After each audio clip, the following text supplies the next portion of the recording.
This is the I Am Salt Lake podcast, showcasing local talent, professionals, and everyday people making Salt Lake City what it is today.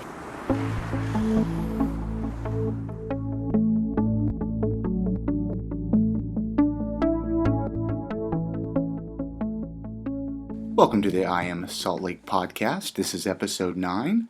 My name is Chris Hollifield, and tonight we're recording in Sugar House. Hopefully it's the last night of doing that, as I'm going to be moving my podcast studios to beautiful downtown Salt Lake City. As my wife Suzanne, she's going to be opening up a storefront for her Sorry Clementine clothing right downtown. For those of you that remember episode 1 that I talked with her, talking with Sorry Clementine, well, she made that step and she got a storefront. Hopefully it's going to be opening up this week, actually. And I'll be announcing a big grand opening, which will probably be happening closer to the beginning of November. So, like I said, I will be moving the podcast studios to inside of her store. I'm going to be recording out of there, and that will be great for bringing in people to talk to and interviews and whatnot. So expect more discussion of that, and I'm going to be getting her on a future episode and talking about some of the different challenges of opening up a store in downtown Salt Lake. So hopefully some people can get some inspiration and hope from that. So anyways, again, IamSaltLake.com is going to connect with us on the internet. And contact us, email us, call our voicemail. Let us know what you're thinking of these episodes, because it's pretty awesome that I made it to episode 9. Speaking of episode 9, in this episode, I talk with a local band that I thought was killer. John-Ross Boyce and His Troubles. Really awesome group of individuals. I had a chance to sit and talk with them at a venue over there. Let's see, it's about 538 Southish Redwood Road Totems.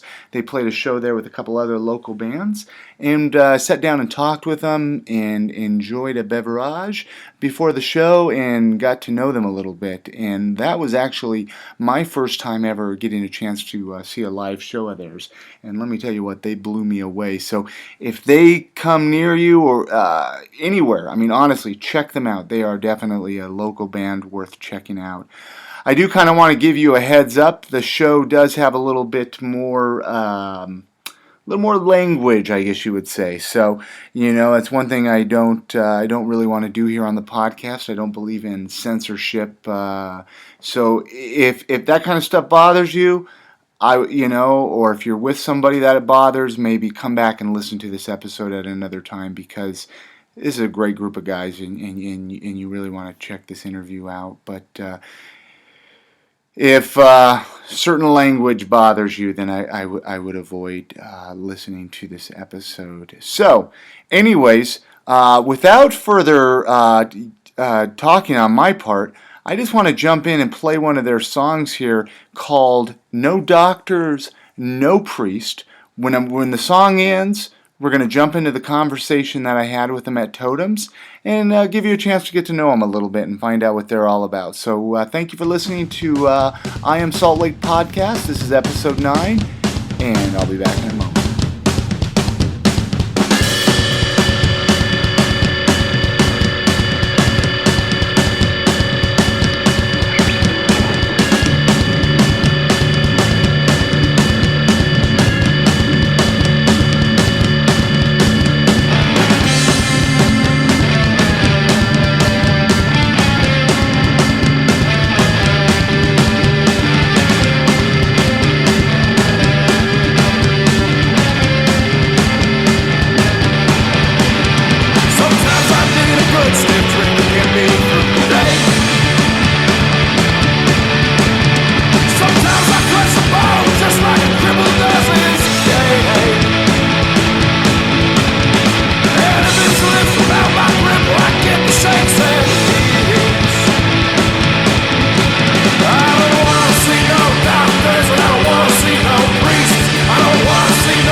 And so, yeah, we're here at Totems, and we're talking with John-Ross Boyce in his troubles. Hello. How you guys doing today? Okay, good. Okay, first, halfway into a beer. halfway into a beer, excellent. Yeah, we're just hanging out, drinking some beers, and I just want to have a little bit of opportunity to get to know you guys. First of all, I'm going to go kind of in a circle here and have you guys introduce yourself, tell what you guys do in the band, instrument, whatever you guys do. What? All right. I'm John-Ross Boyce, and I sing and play guitar, and I have troubles, and that's all these knuckleheads here. He's fine for Knuckleheads. I'll give you a knucklehead. My name is Newland, and I play the drums, but then I also spent a lot of time trying to convince John Ross that his troubles are the result of capitalism, which he's slowly picking up on, very slowly.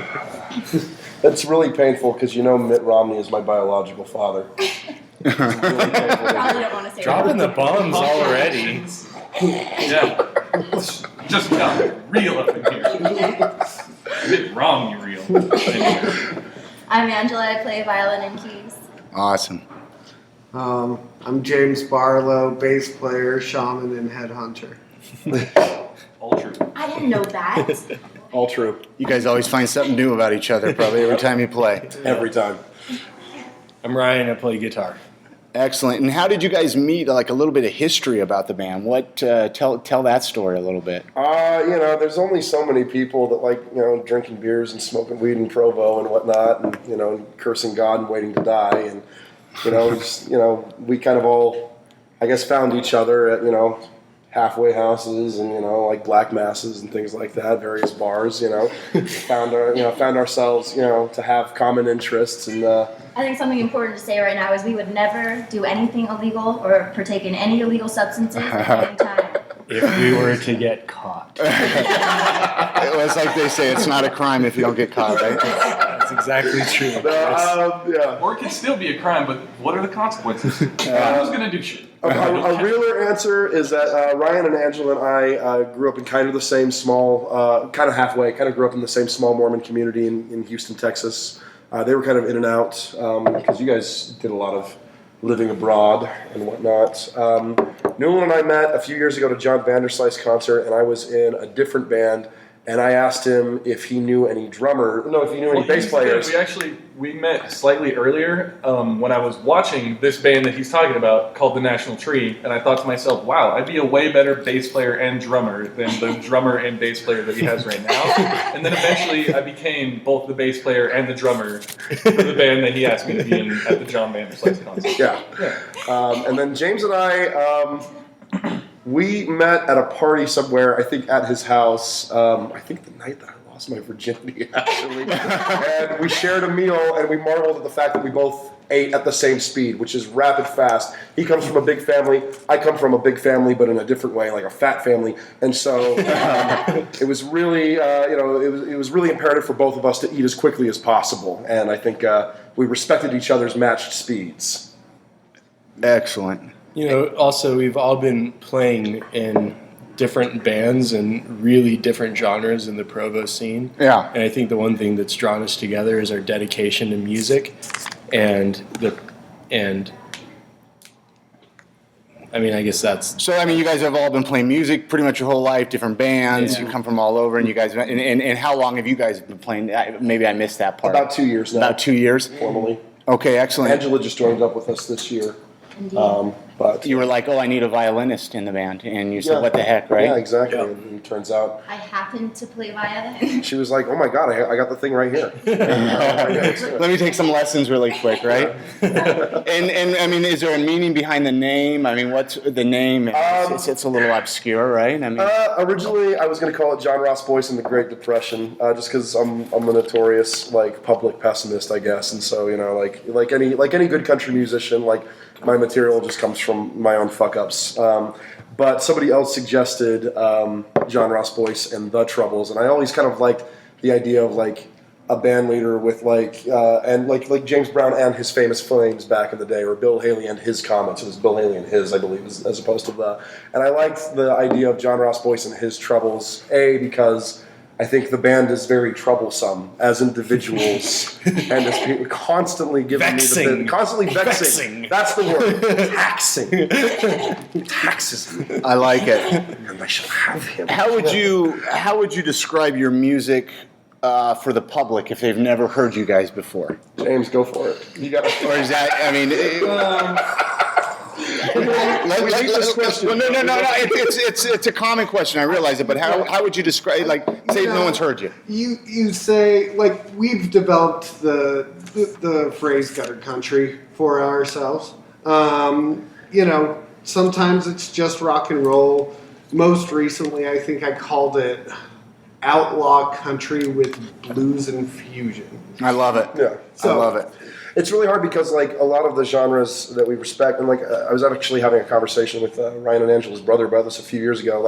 Like calling yourself a punk, to him anyway, and I think it's a really good point, is like if you were an artist, you wouldn't call yourself a Dadaist because that movement is gone. You know, that movement is done. Like, it's hard to be like a Dadaist. I think there's a little bit more flexibility with music, but I didn't necessarily, even though I think originally we were deriving a lot more influence from like the outlaw country music movement in the 70s. I think like it would be weird to say like, oh, we're an outlaw country band like unto those outlaw country musicians like your Willie Nelsons and your Waylon Jennings and your Townes Van Zants, because it was a very specific movement in response to a very specific stimuli and whatnot that we don't necessarily have or we're not necessarily a part of. Mm-hmm. So we decided, like, I guess we play country music, I guess, or at least, twangy blues-based music, white people blues. But it's really aggressive and loud and distorted, so we threw that gutter on there because I always liked gutter punk and outlaw country, and so. I mean, what about some musical influences? I mean, obviously. I think, too, like, I'd say that, I mean, if I had to distill it in just a couple words, I'd say we play hard-hitting Americana music that asks questions about where we came from. Okay. Musically. I think so. And also really gives a heavy hit of rock. Like, we have some hard driving up-tempo music that deals with difficult, dark themes, and we strongly draw from blues, gospel, and country. Yeah. Who writes most of the lyrics, or is it everybody? Or most of them, unless we try to be pretty democratic about like the songwriting process in general, but a lot of times it usually falls to whoever's doing the vocals to sing. So James's songs where he sings, he obviously writes the lyrics. Newland is working on something right now where he's written some really good lyrics for and whatnot. Most of the time, the lyrical duties tend to fall on my shoulders just because I'm the one that's singing. But James and I do a lot of driving around together, or we have in past songwriting binges, and it's like I usually have a hard time writing lyrics unless it's on the dashboard of James's Buick. So he's got to drive me around town and just kind of run errands with me while I'm just sitting there like scratching and then occasionally going, does this sound good, or what sounds better, this or this, that kind of a thing. What's been the biggest challenge as a band, do you think? I think the biggest challenge of a band is just staying focused, staying with it, being consistent, and leaving your emotions out the door when you have a gig to play. And, we had a big, long streak of technical difficulties every single show for about 3 or 4 months, and it was hugely disheartening. PAs were going out, guitars were breaking left and right, tons of sound guy issues, amps going out. And it's just difficult to stay on top of a heap of work to do sometimes. Yeah, all of us hold down, full-time jobs, and some of us are trying to get some studying done as well. Like, you get sick, you get tired on the weekend, and you come out and you play a show. And a lot of times you put a lot more money into your guitar and your amp than you do into your rent. And you don't necessarily see a lot of that money come back at you. And so it becomes a labor of love for your bandmates and for the people that are coming out to listen to you. It can be hard sometimes to really justify it rationally with words to explain why you put so much money and heart into something that doesn't, at times, give a whole lot back. Yeah. But, I think that that's one thing that we share together is that we have an irrational love for the music that we create, And whether it breaks us or builds us, we're gonna keep pursuing it. Yeah. And have you guys played outside of Utah at all, or not yet? We are actually going to tour next week. We'll be hitting Idaho Falls, Seattle, and Portland because we're 9-to-5ers. In the week, it's kind of hard to do. But the advantage of living out in Utah is actually that we're pretty close to places where we can kind of drive out to the West Coast and like hit those areas and come back and then drive out again when we can and then hit them again. I always see these bands, especially like newer bands or bands on their first tour, come in on these like long national tours. Nobody knows them. Nobody gives a shit. They've played like all these bars in the Midwest to like 1 or 2 people, just like drinking in the back and whatnot. By the time they get out here from wherever they're coming back east or vice versa, like they're tired, they hate each other, they're hungry, they've like, they're broke, and we have the advantage of already being tired, broke, and hating each other. Exactly. So we're already ahead there. We don't need the work. Adding a tour on top of that is crazy. We're not gonna have a blowout because like each one of these guys knows how much I hate you fuckers. We're already looking for the places that any one of us might be hiding a blade. So no, let's talk about that for a minute. So do you guys, where are you guys playing? Like, do you guys have, when does it start? Ostensibly, according to our management, we're playing the Wax House in Idaho Falls. We're still waiting on the confirmation on that. So if anybody in Idaho Falls is listening, please call us back because we have no idea where we're fucking playing yet.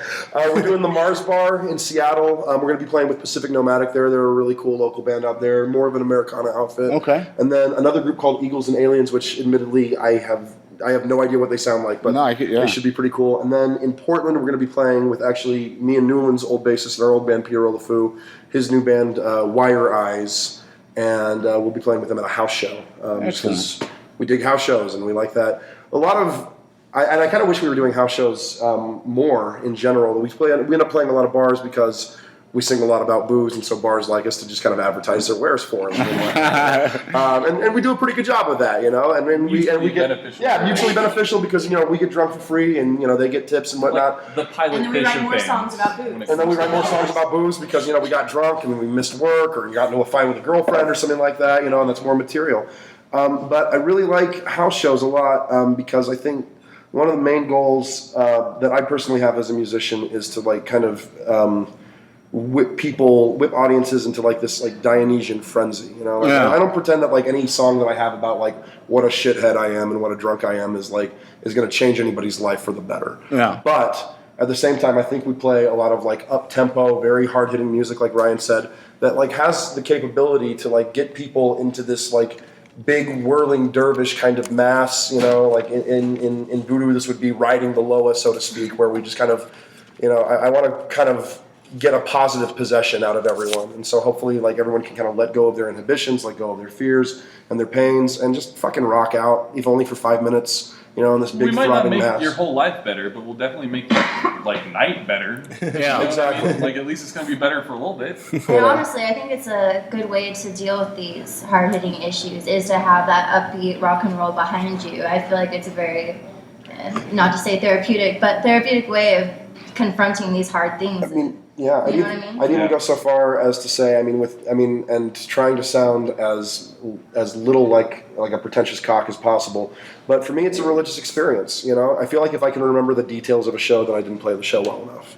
I didn't give it my all. If I come off on stage and I'm sweaty and I have asthma, so if I can't breathe very nicely, at the end of it, and I'm sweaty and I'm tired, and I'm kind of like confused, and I know that I didn't, take any drugs or drink too much, and that's not why I'm confused. And like, I feel like that was a good show, that I kind of pushed myself to that limit and kind of found like a moment of really, really like frenetic blood in the water kind of zen. I think it's a release of energy for both us and the audience. Hopefully. It's necessary. Yeah. So is this the first tour that you all have done musically, or have you guys gone on tours with other bands? Actually, it is for me. For you. First tour ever for me. Okay, so that's why I was just kind of curious. Obviously you're not sure what's ahead of you. You're going to deal with some different. Certainly not as like a whole band. Yeah. Like Barlow and Ryan and I have gone on some tours before. Like I've only gone on one, but you guys have gone on a few more, so they kind of know what it's like. But as like a unit, it's definitely the first time. So like, it's a great wide unknown out there. Yeah. We might not come back. Who knows? You might get stuck. Your we're band. all going to at least come back disfigured. There's not at least one peg leg. I'm going to be disappointed. I'm coming out right there. So. As long as it's below. I think I'd look good with an eye patch. I'll lose Just anything throwing that below out the there. knee, but I need this. This is my moneymaker. I'll lose an eye. In all likelihood, I'm eventually going to get my driver's license taken away anyway, so I might as well just lose the eye and get to wear the eye patch. So just throwing that out there to the rest of you when we get into a knockdown drag out in a parking lot out in Idaho Falls because we didn't get that wax house gig. Ice pick. Ice pick to the eye. That's how Trotsky died.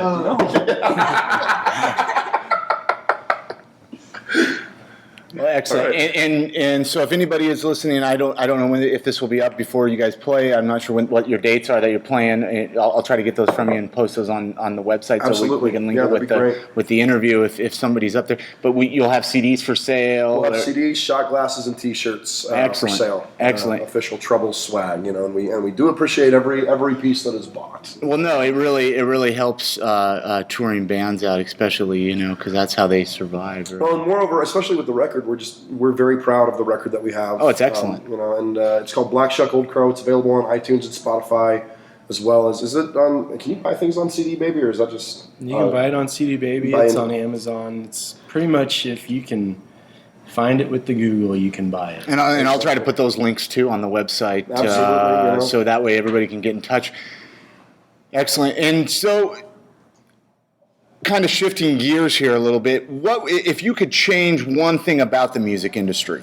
You talk about these different outlets to buy music. I mean, obviously the music industry is changing. It's changing, different formats. What would be something or a few things that you would change about the music industry? Well, I'm sick of seeing the redundant reward of really pretty, simple, pointless music, personally.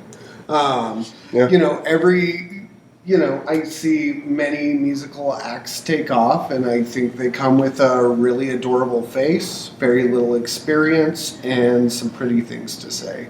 Yeah. And if we want to, remain giving, credit to the American myth with the music that we listen to and with pretty pointless things that are said, good on you. That's not my encounter with music. It's an emotional experience. It's the peak of living. It's the way that I breathe and eat my emotions. And I really just wish that people's put a little bit more genuineness and valid messages at the forefront of what they like.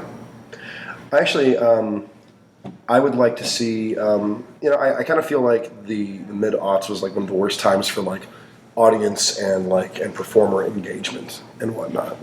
In some respects, I think in other places, especially in the kind of burgeoning garage rock scene at the time, that started to change. But for most of indie rock, I remember going to shows and just and sitting around just kind of watching people watch people. Yeah. And then watching bands just get up and hi, it's us. We're going to stare at our shoes and have a shitty time. Hope you guys are having a shitty time too, and nobody's into it. And it doesn't necessarily have to be have a beat and you can dance to it or something like that, but no energy, no intensity, no passion, I think that tide is turning. I think that things are starting to get better, in regards to having music be the expressive outlet that it's meant to be, One positive thing that I think is changing about the music industry, though, is, kind of a happy accident from the way that, music is distributed now and music is obtained. I feel like it used to be, okay, well, you're 4 or 5, pretty looking dudes and whatnot, and we're going to sign you right away while you're still young and you're still pretty and you have your chops and everything like that. And it doesn't matter if you're going to last at all because we're going to sign 5 more of you next year,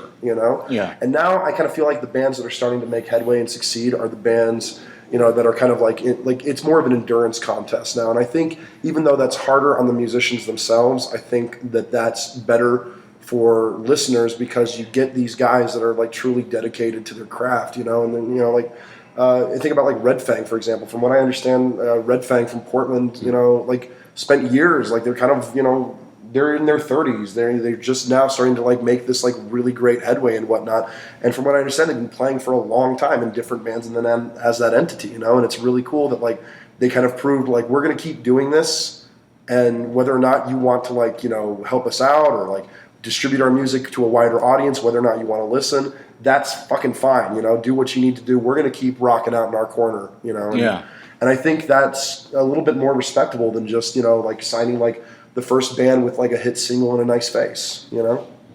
Do you think there's more musicians that are doing it for the money instead of passion? Then I mean, would you think? Not money, girls. Girls. They're doing it for girls. Yeah. Because anybody can just get a job eventually. You know? Like you'll just get a job, you'll go back to school and whatnot. Yeah. You know. And the only reason why you would ever want to take over like a musical scene, by and large, is so that you can have a higher amount of girls you could potentially fuck. That's why I do it.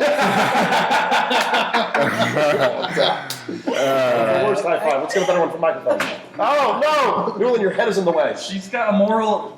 What do you guys think about since we're talking about music and bands, the local music scene? You know, Provo to Salt Lake. I mean, there are some amazing bands through this area. People like every time we come up to Salt Lake, or every time I come up to Salt Lake, even just to visit people, like I feel like at least one person does like, oh, you're still in Provo, right? But I've heard Provo is just excellent these days. But some of my favorite music in the entire world comes out of Provo, and like has since I've lived in Provo. From like the bands from which we culled members of this current band, to like right now. Like my favorite acts locally are Temples out of Provo. That's actually the gentleman who is. One of the gentlemen behind that is the dude that produced our record and engineered it. He's a brilliant musician. His name is Randy Cordner. He's got some brilliant musicians working with him. Kind of this instrumental, post-hardcore, like math rock kind of stuff. It's way cool. It's really interesting. It's very intricate. I love it. I love Idola out of Provo. I love... Who else is good in Provo? Name some people. Come on. Idola's really great. We have great hardcore music down there. Yeah.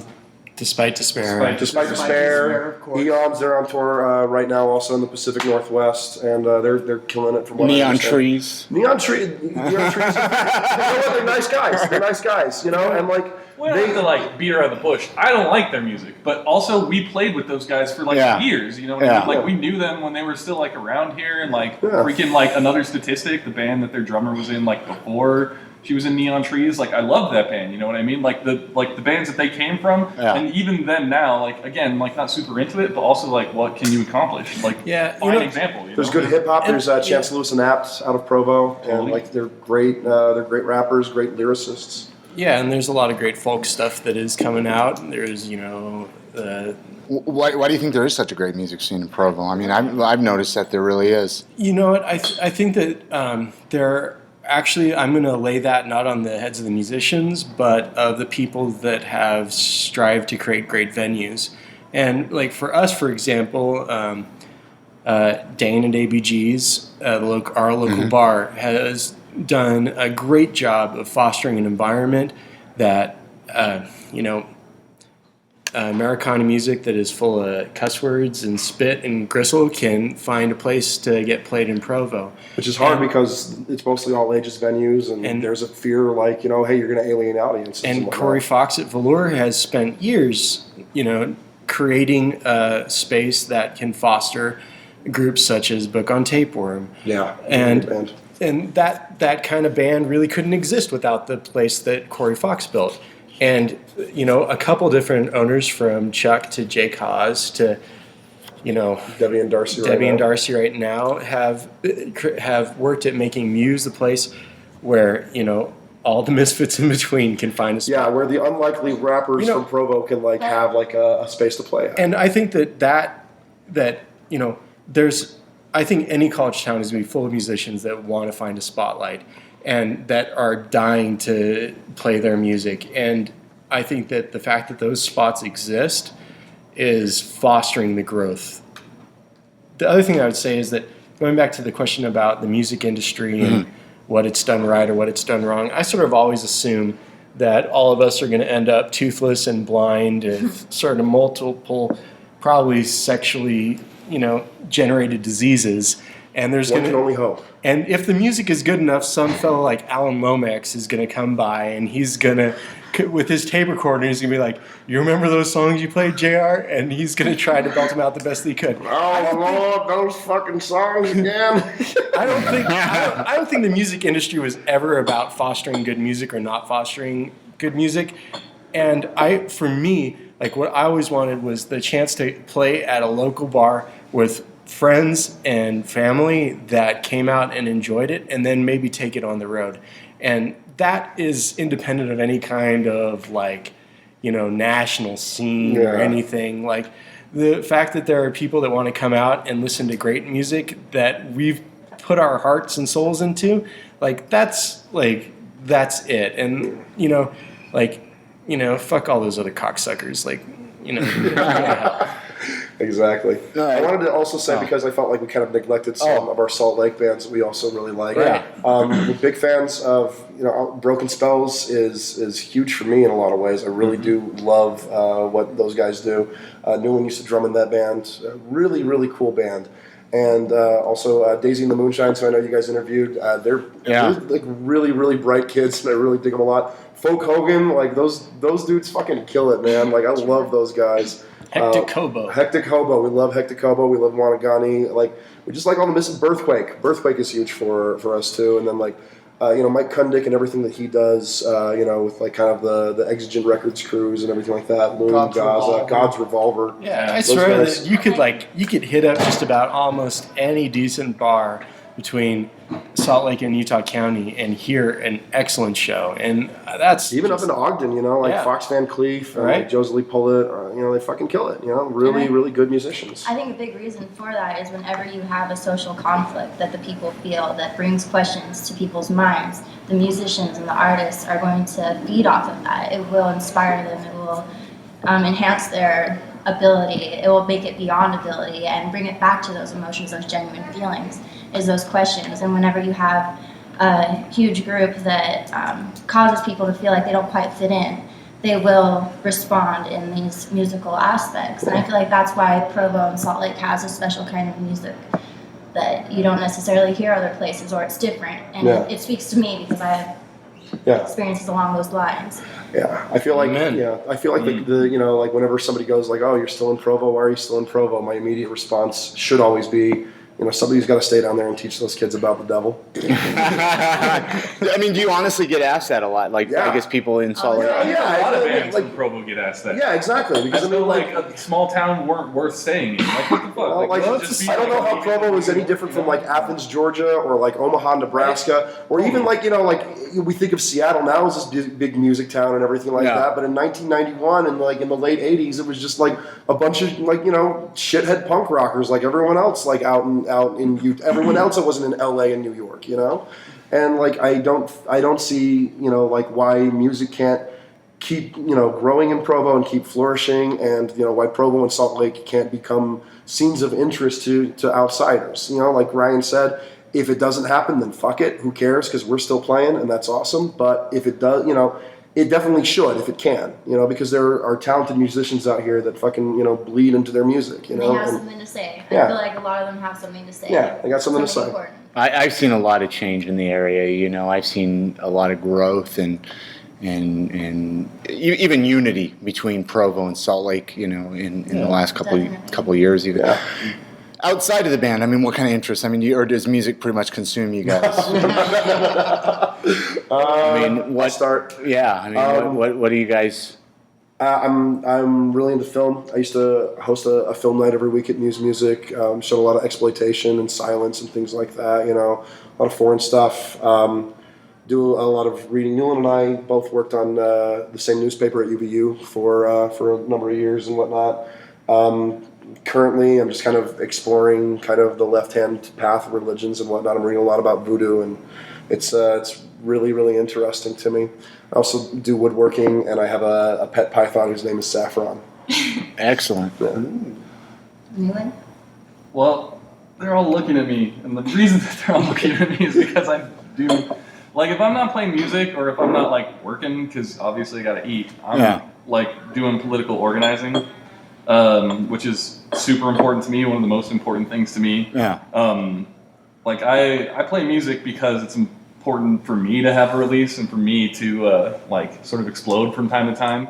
But I organize politically as a communist because it's important for the world to like not have to deal with fucking capitalism anymore. And I recognize that I sound sort of like a weird guy who's like, if I had a newspaper on the street corner, it's actually funny because I gave you a newspaper. No. We were I'm talking. totally that guy, right? Like I spent a lot of my time literally just like trying to organize ordinary people to like think differently about the world and to act differently about the world, and like more importantly than thinking differently, right? And like, without him tooting his own horn or anything like that, like Newland is probably one of the most like, kind-hearted and like genuinely concerned people that I know about like the world around him and his local community and whatnot, and always has been.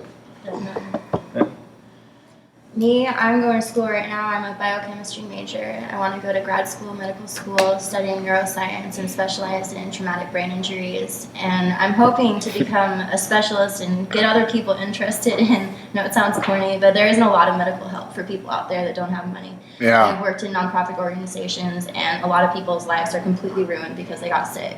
And especially when you need to see a specialist, it's hard to see a specialist. And I want to be that specialist, and I want to inspire other people in med school because of my passion to help me in this and do pro bono cases. And You guys are making the rest of us look like assholes. We just have hobbies. Wow. Yeah, like wow. Yeah. I have a pet snake. I have a pet snake. You want to change the world? Fuck off. Yeah.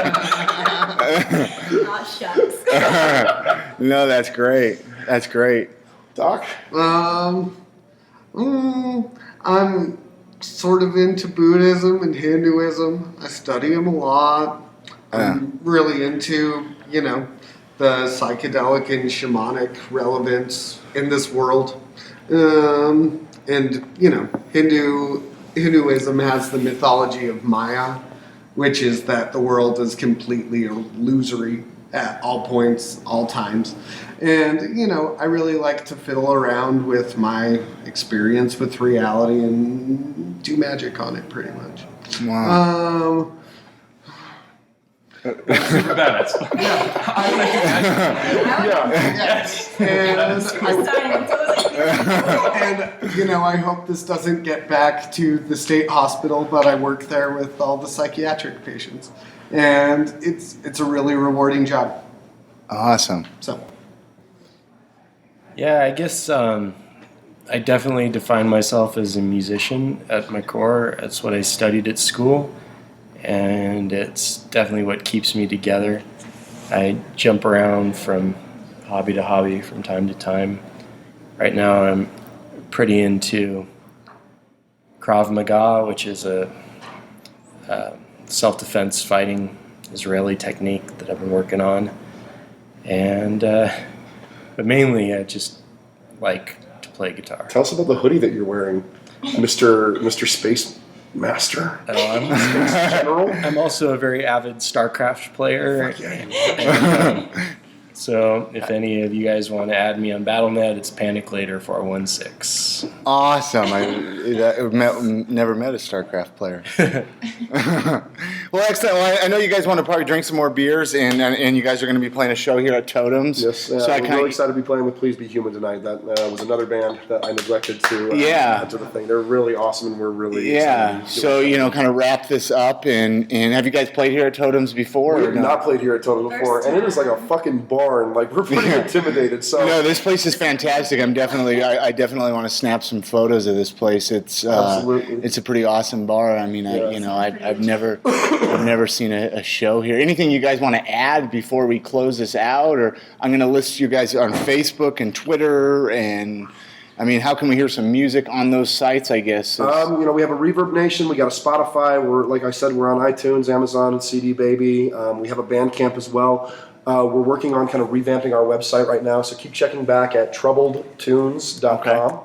And, just hit us up. You can also email me personally at jrboyce@gmail.com if you have any questions about merch, booking, anything like that, where to contact us, and, anything at all. Just, engage into the Dionysian frenzy with us for a little bit if you feel like it. And that's what I'm trying to accomplish here, is create a community and everybody have fun and let's have fun, because I'm sick of people saying Utah's boring, Yeah, It's it's not. not boring at all. Not boring. It's not Yeah. boring. It's not boring. But, it's just hard to get a beer after 1 in the morning, but it's not boring. Yeah. House. Depends on where you're fast. Speaking of beer, can you get a beer on Sunday in Provo yet? We or- can. Now you can. We can. Free and last. We can get a beer on the fucking Holy Sabbath. You gotta go down that hill, halfway down the hill. Yeah. Still sticklers. Don't go too far north, otherwise you'll end up in Family City, USA, and they don't take kindly to Sabbath day drinking. But in Provo, we're keeping it dirty. Well, thank you very much for coming on the podcast, and Thank you for having us. We had a great time. excellent. Thank you for doing I'm this. looking forward to checking you guys out tonight. Seriously, what an awesome band. Thank you so much, guys, for sitting down and talking with me and coming on to my podcast. Again, that was John-Ross Boyce in his Troubles. You can find them on the internet at facebook.com/JR and Troubles. They're also on Twitter, JR and Troubles, at JR and Troubles. So go ahead and follow them on there and check them out. They're also at troubledtunes.com. That's going to connect you with the website. So I'm going to go ahead and put all those links on the podcast website, iamsaltlake.com, underneath the show notes, so you could check them all out and get connected and find out when future shows of theirs are coming, because that is one awesome band. So anyways, I'm going to play another song of theirs that I really like. It's called, what is that called? I Bought a Rope.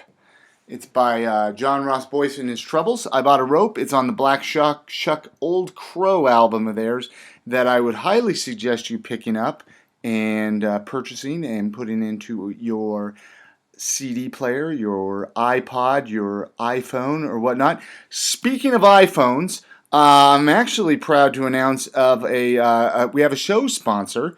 It is Zag.com, and if you go onto our website, iamsaltlake.com, you'll notice a banner. Just go to, actually, if you go to iamsaltlake/Zag, that's going to connect you to the banner. Click on that and go ahead and shop and check out their Invisa Shield.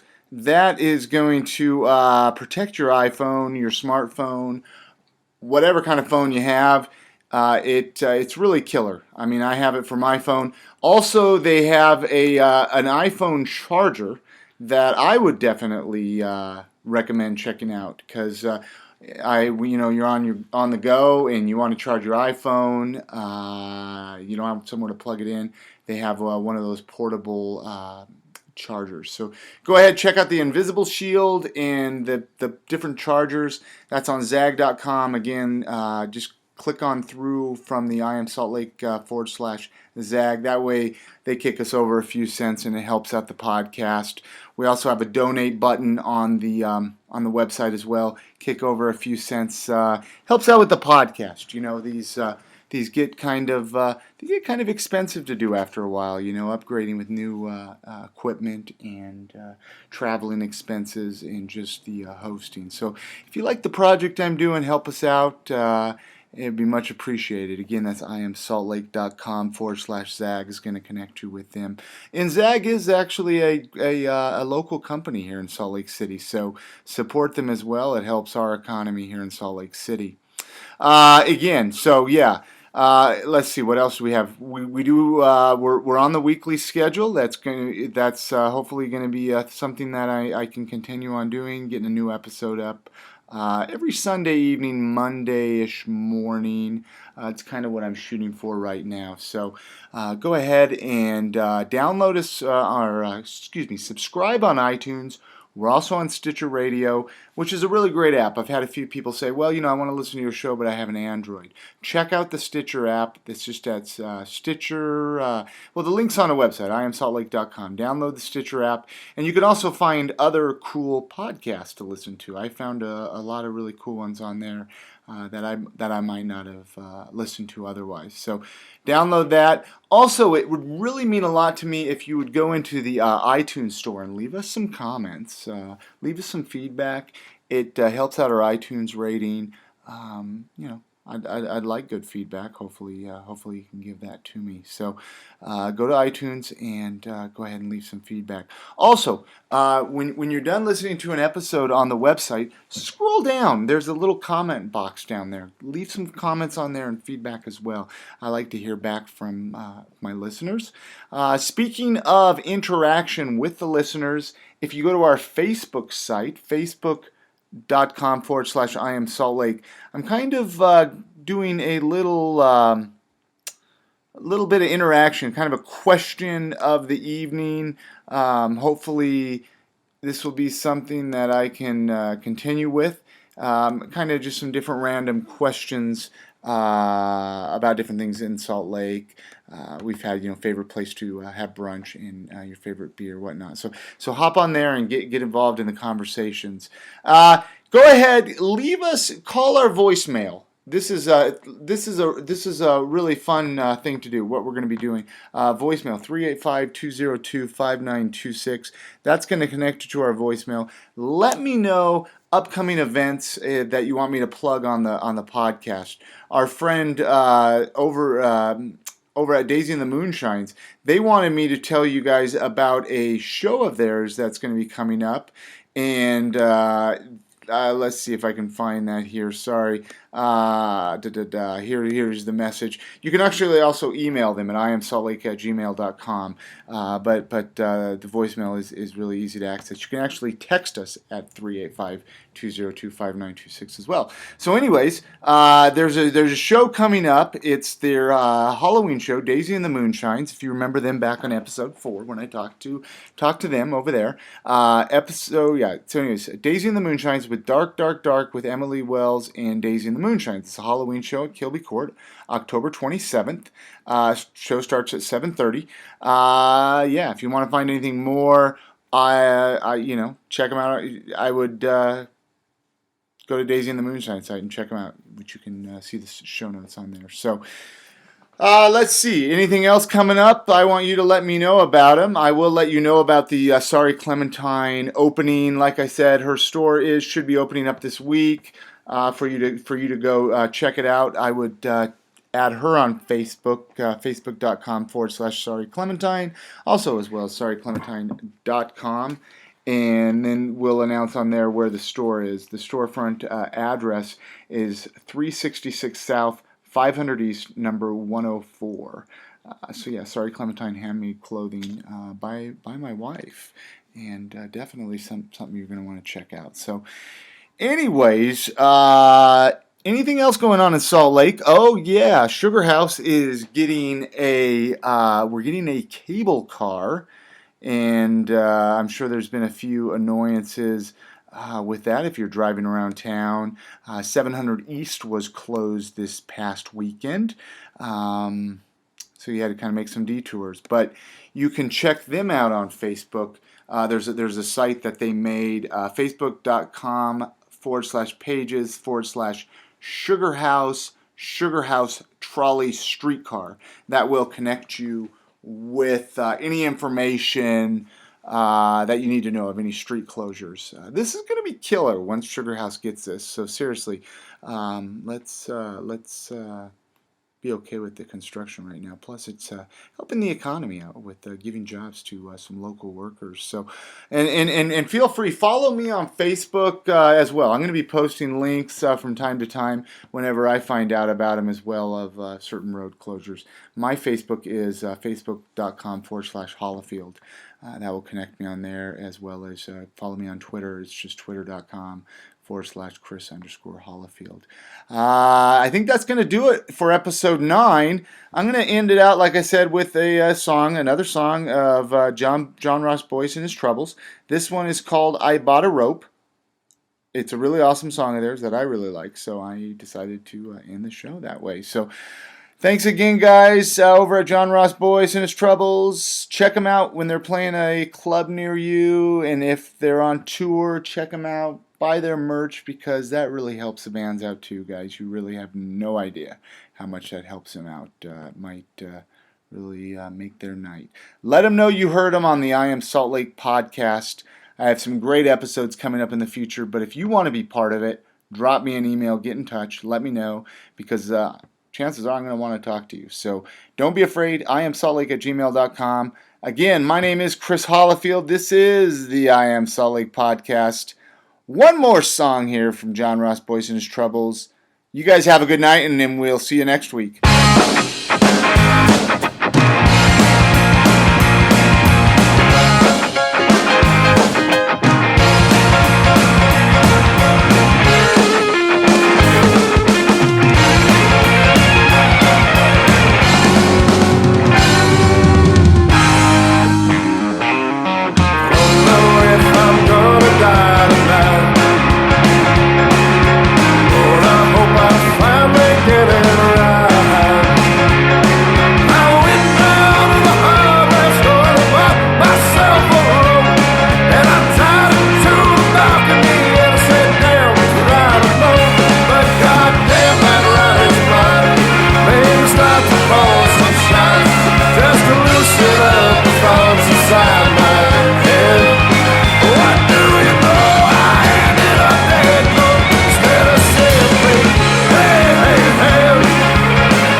Simply